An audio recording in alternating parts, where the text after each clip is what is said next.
Well, howdy there, Internet people. It's Belle again.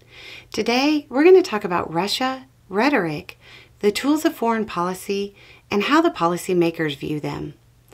There's a common viewpoint of foreign policy that should probably be explored. One of the recent talking points worldwide is that Putin was sending a message to his intelligence assets with the recent swap. He was telling them that we will bring you home and that in the future, that will make them more likely to carry out their orders. It's an interesting idea and a cute theory, but does it hold water? There are several assumptions baked in here that need to be explored. First is the idea that Russian intelligence assets weren't already motivated to carry out their orders, or that others in the field aren't sufficiently motivated, or that they feel they could disobey their orders. How do we think they wound up in custody in the first place? They weren't there for singing too loud in the choir. The other thing is an ongoing joke amongst intelligence assets. The joke is that the word asset is really two words because policymakers take their rear and set it where they want it. They're expendable and they know it. They don't need additional motivation. They are self-motivated, usually driven by an extremely personal drive. The intelligence brass don't actually want them to follow orders no matter what and take additional risks.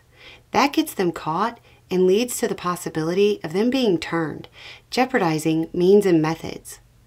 The second assumption is that Russian policymakers and intelligence brass care about the feelings of their intelligence assets. They don't. Intelligence assets the world over are tools of policy for policymakers.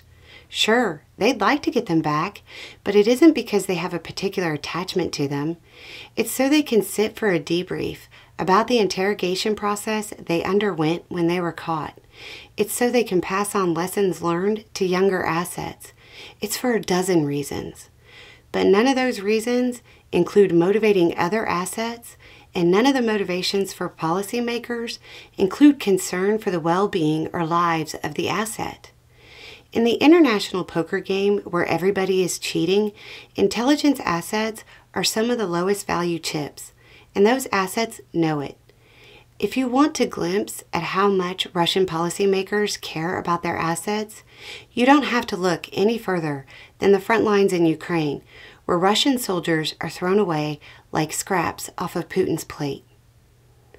Anyway, it's just a thought. Y'all have a good day.